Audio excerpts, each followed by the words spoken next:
الله الرحمن الرحيم.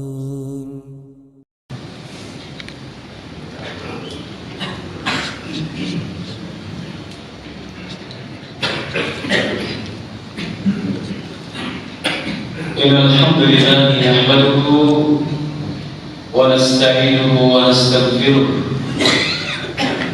ونستهدي ونتوب إليه ونعوذ بالله من شرور أنفسنا وسيئات أعمالنا من يهده الله فلا مضل له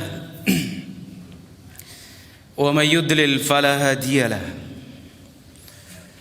أشهد أن لا إله إلا الله وحده ربي لا شريك له. أشهد أن محمدا عبده ورسوله. يقول ربنا تبارك وتعالى في محكم الكتاب: يا أيها الذين آمنوا اتقوا الله حق تقاته ولا تموتن إلا وأنتم مسلمون. وقال: يا أيها الناس اتقوا ربكم الذي خلقكم من نفس واحدة وخلق منها زوجها وبث منهما رجالا كثيرا ونساء واتقوا الله الذي تساءلون به والأرحام إن الله كان عليكم رقيبا.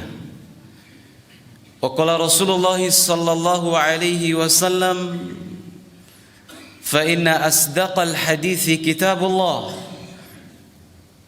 وخير الهدي هدي محمد صلى الله عليه وسلم وشر الأمور محدثاتها فإن كل محدثة في دين الله بدعة وكل بدعة ضلالة وكل ضلالة في النار.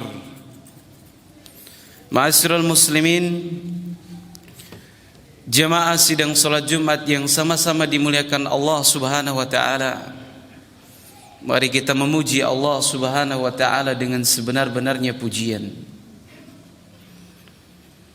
Terkumpul beberapa keutamaan kita duduk, di antaranya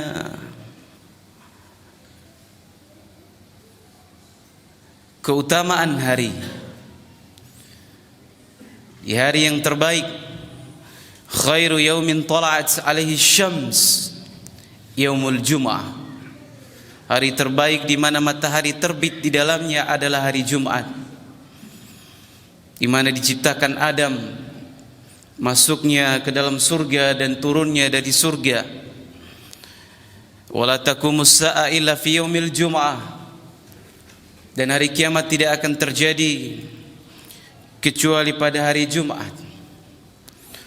Terkumpul pula bahwa kita duduk di tempat yang paling dicintai oleh Allah Subhanahu wa taala. Ahabul biladi ila Allah taala masajiduha.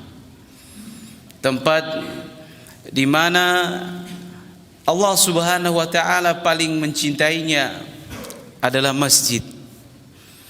Terkumpul pula dengan keadaan kita di hari Jumat, kita menegakkan di antara kewajiban kita yaitu salat Jumat. Salawat serta salam semoga selalu tercurahkan untuk baginda Nabi kita Muhammad sallallahu alaihi wasallam. Allahumma salli ala Muhammad wa ala ali Muhammad. Kita berdoa kepada Allah Subhanahu wa taala, semoga Allah Subhanahu wa taala menerima daripada amal ibadah kita. Tidak lupa kita saling menasihati di antara kita, karena agama kita dibangun atas nasihat. Ad-dinu nasihat. Dan nasihat dari zaman ke zaman adalah nasihat tentang ketakwaan. Dan ini tidak heran dibuktikan di dalam Al-Quranul Karim 250 kali Allah Subhanahu wa taala mengulang tentang kalimat ini. Bahkan Allah Subhanahu wa taala menjelaskan kepada kita orang yang paling sukses dunia maupun akhirat adalah orang yang bertakwa kepada Allah. Inna akramakum indallahi atqakum. Para jemaah kaum muslimin, sidang salat Jumat yang sama-sama dimuliakan Allah Subhanahu wa taala. Para ulama mengatakan laisa syai'un a'azzu 'alan nasi min aqidatihi. Tidak ada sesuatu yang paling berharga yang dimiliki seorang manusia, yang dimiliki seorang hamba, kecuali dari akidahnya. Makanya Allah Subhanahu wa taala mewanti-wanti kepada kita, wala tamutunna illa wa antum muslimun. Jangan kalian wafat kecuali dalam keadaan Islam. Begitu besar dan berharganya Allah Subhanahu wa taala memberikan gambaran tentang akidah ini. Kelak di akhirat, orang-orang di luar Islam yang mereka ingin menukarkan dunia dan seisinya, dan juga dunia lagi dengan seisinya, dengan azab Allah Subhanahu wa taala pada hari kiamat. Innal ladzina kafaru, sesungguhnya orang-orang kafir, ya, kelak pada hari kiamat mereka ingin menukarkan dunia dengan seisinya, wa mislahu ma'ah, dan juga dunia dengan seisinya, untuk menukarkan dari azab Allah Subhanahu wa taala. Ma tuqbila minhu, tidak diterima, ya, dari perniagaan mereka kelak pada hari kiamat, karena mereka tidak datang dengan akidah yang sahihah. Mereka tidak datang dengan Islam, sebuah anugerah yang besar yang Allah Subhanahu wa taala beri kepada kita, yang seorang ketika sudah mengatakan la ilaha illallah, dijamin tentang surga baginya. Bukankah Nabi sallallahu alaihi wasallam mengabarkan kepada kita, ya bani Adam, wahai sekalian anak Adam, law ataitani bi qurabil ardi khataya, kalian datang kepadaku dengan dosa sepenuh langit dan bumi. Allah tidak berbicara dengan satu gumpalan ataupun satu, ya, sebesar gunung, tapi seluas langit dan bumi. Thumma lakitani lam tusyrik bi syai'an, akan tapi kalian datang kepadaku dalam keadaan Islam, ay istislamu lillahi bitauhid, yang kalian berserah diri kepadaku dengan tauhid.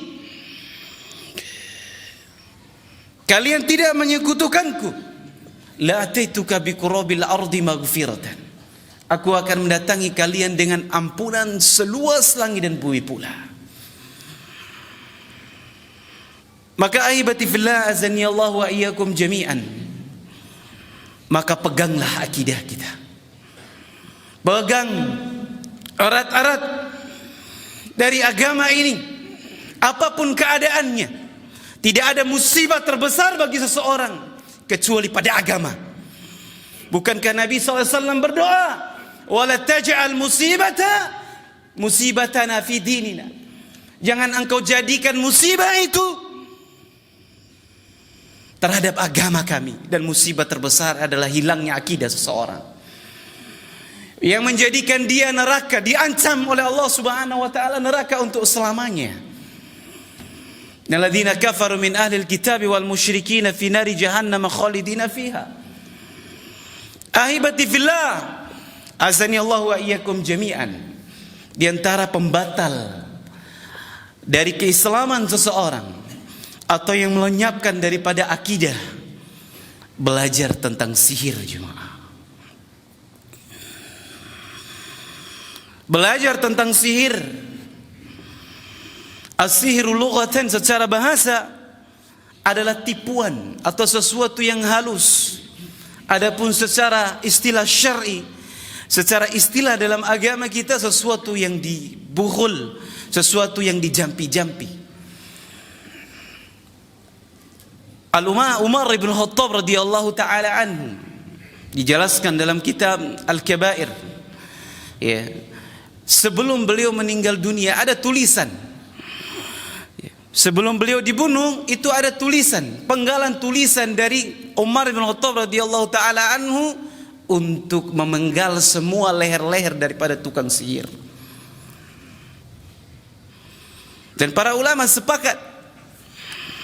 Kenapa jemaah kaum muslimin rahmati Allah Subhanahu wa taala? Karena sihir ini identik dengan kesyirikan. Nabi SAW mengatakan, ijtanibu sab'al mubiqat. Jauhilah kalian 7 perkara yang menghancurkan kalian. Kata Nabi, asyirku billah. Yang pertama adalah kesyirikan kepada Allah Subhanahu wa taala. Yang kedua as-sihru wa qatlun nafsi allati harramallahu illa bil haq. Membunuh jiwa. Wa aklur riba, makan riba. Wa tawalla yaumuz zahfi. Kemudian lari dari medan perang. Kemudian zina. Wa qadful muhsanatil mu'minatil ghafilat, menuduh perempuan mukminat berzina. Nabi menempatkan sihir ini di tempat yang kedua karena 11-12 dengan kesyirikan. Kenapa jemaah kaum muslimin rahmati Allah Subhanahu wa taala? Sihir, tukang sihir adalah wali syaitan. Ya. Dan syarat sihir itu baru mampan yang diajarkan oleh syaitan itu adalah kesyirikan jemaah. Maka tidak heran jemaah kaum muslimin rahmati Allah Subhanahu wa taala, mereka tumbalnya menyembelih daripada binatang-binatang. Karena kita ketahui bahwasannya menyembelih bagian daripada ibadah yang agung di sisi Allah Subhanahu wa taala. Bahkan ada yaumun nahar bagi kita, Idul Adha. Kita mengangkat kedua tangan kita, inna salati wa nusuki wa mahyaya wa mamati lillahi rabbil alamin. Nusuki, sembelihanku hanya milik Allah Subhanahu wa taala. Maka syarat bagi syaitan untuk membantu daripada orang-orang yang pelaku dari sihir ini berbuat kesyirikan kepada Allah Subhanahu wa taala. Diminta terus untuk tumbal jemaah kaum muslimin rahmati Allah Subhanahu wa taala.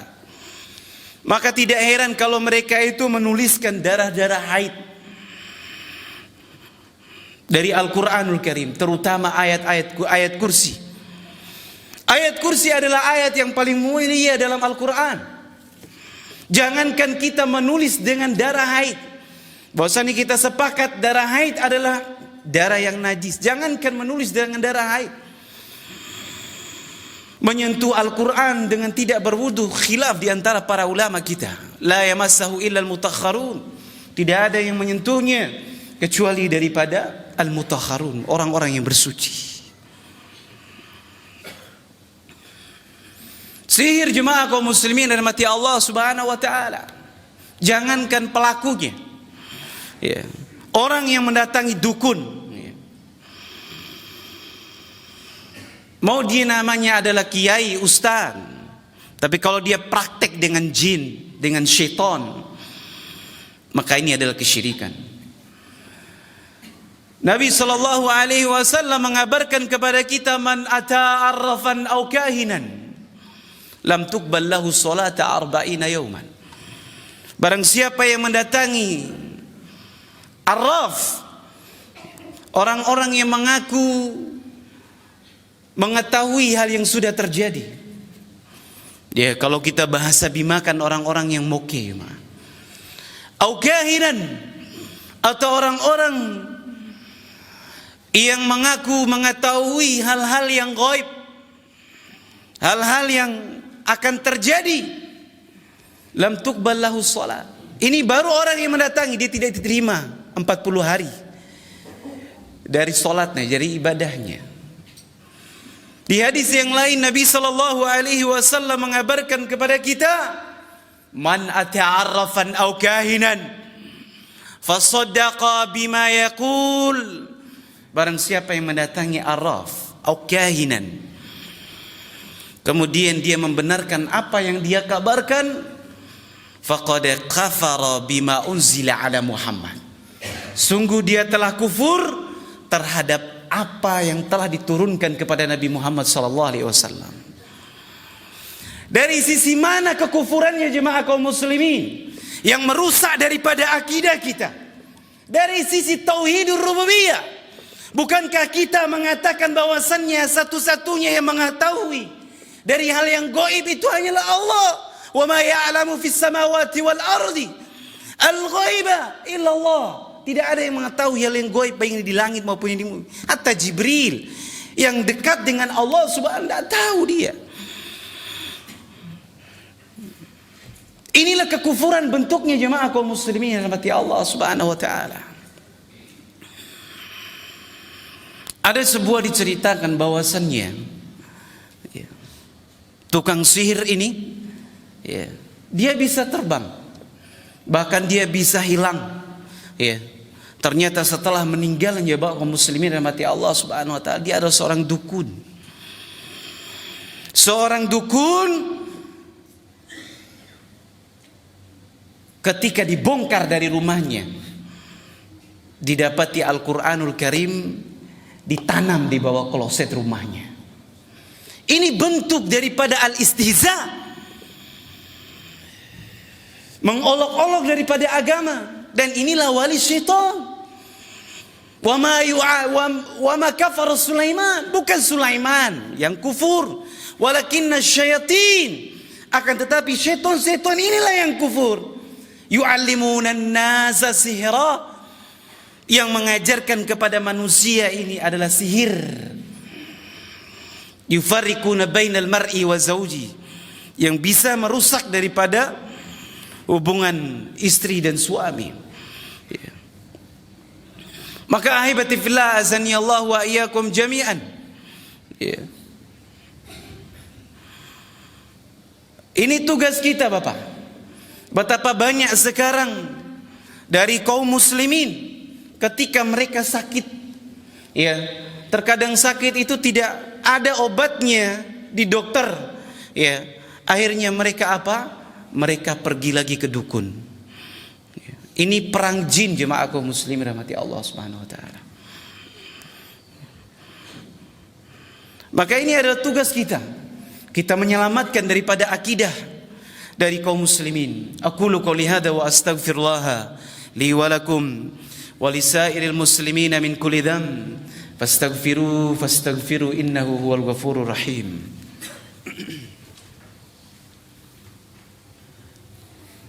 Alhamdulillah wassalatu wassalamu ala Rasulillah wa ala alihi wa ashabihi wa man ihtada bi sunnatihi ila yaumil qiyamah, amma ba'du. Para jemaah kaum muslimin rahmati Allah Subhanahu wa taala.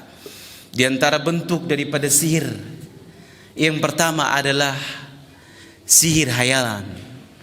Sihir hayalan inilah yang dahulu Nabi Musa alaihi salam diundang oleh Firaun.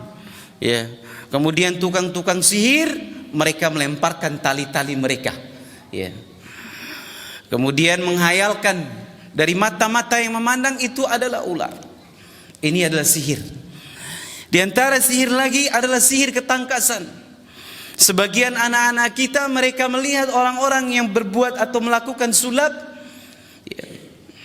menjadikan ta'ajub bagi mereka, padahal itu adalah merusak daripada akidah.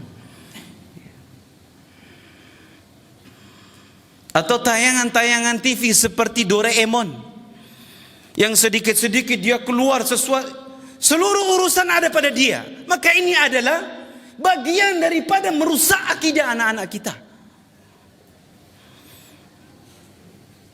Sihir ketangkasan. Yang ketiga adalah sihir hakikah. Sihir yang hakikah jemaah kaum muslimin. Yang terkadang seorang itu bisa lumpuh, bisa gila, maka disebut dengan majnun karena pengaruh daripada jin.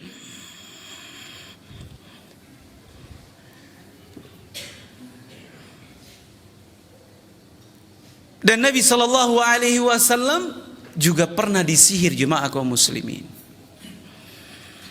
Ketika ditanya apa benar ada sihir ini, maka kita lihat ayat-ayat Allah Subhanahu wa taala. Kita buktikan. Di antaranya tadi surah Al-Baqarah. Wattaba'u ma tatlu syayatinu ala mulki Sulaiman, disebutkan as-sihra. Kemudian yang kedua di surah Al-Falaq, qul a'udzu birabbil falaq wa qul a'udzu birabbin nas. Qul a'udzu birabbil falaq min syarri ma khalaq wa min syarri ghasikin idza waqab, wa min syarri naffatsati fil uqad. Dari tiupan-tiupan wanita-wanita tukang sihir. Allah menyuruh kita untuk berlindung. Al-Imam Ibnu Qudamah rahimahullahu taala mengatakan seandainya tidak ada sihir, kenapa Allah menyuruh kita untuk berlindung darinya? Dan itu dibuktikan oleh Nabi sallallahu alaihi wasallam disihir oleh orang-orang Yahudi dengan buhul-buhulnya. Maka jemaah kaum muslimin, ketika ada teman atau saudara dari kaum muslimin yang terkena sihir, carikan buhulnya. Dengan izin Allah Subhanahu wa taala, ya, akan hilang dengan kita membaca Al-Qur'anul Karim. Semoga Allah Subhanahu wa taala menyelamatkan kita dari perbuatan-perbuatan ini yang merusak daripada akidah kita dan juga merusak daripada, ya, Islam kita, menyelamatkan daripada kaum muslimin, anak-anak kita. Akhirnya kita berdoa kepada Allah Subhanahu wa taala, innallaha wa malaikatahu yusalluna 'alan nabi ya ayyuhalladzina amanu shallu 'alaihi wa sallimu taslima.